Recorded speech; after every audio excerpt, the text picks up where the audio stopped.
खासदार संजय राऊत यांनी नागपूरमधल्या घटनेवरून राज्यासह केंद्र सरकारवर टीका केली आहे। देशात आणि राज्यात भाजपचंच सरकार, मग दंगली कोण घडवतंय असा सवाल संजय राऊत यांनी केलाय। नागपूर हा आरएसएसचा गड आहे, मुख्यमंत्र्यांचं शहर आहे, मग कुणाची एवढी हिम्मत आहे का असा सवालही संजय राऊत करतायत। पाहूया आपण।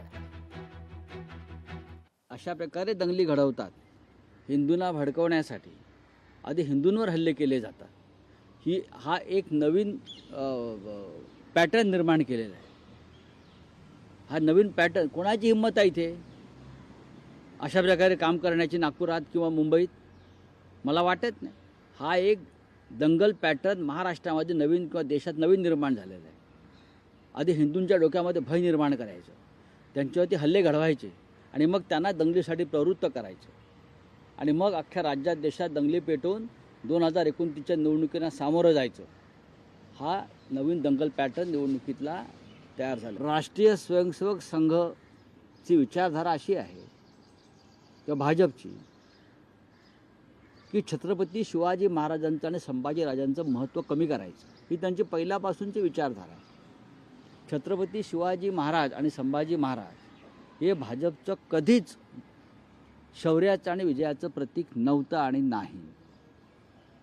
त्याच्यामुळे आधी विलन संपवला की हिरो आपोआप संपतो।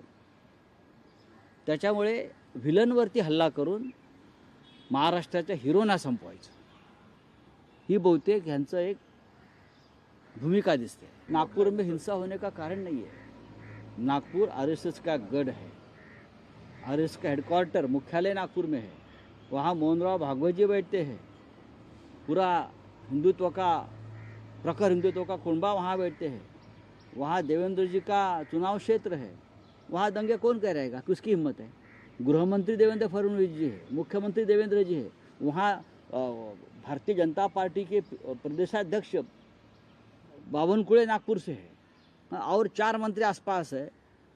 कोई हिम्मत कर सकता है? उनकी गैंग होगी, उनके लोग होंगे दंगा करने वाले। लोकशाही मराठी ऐका, पहा, जागरूक रहा।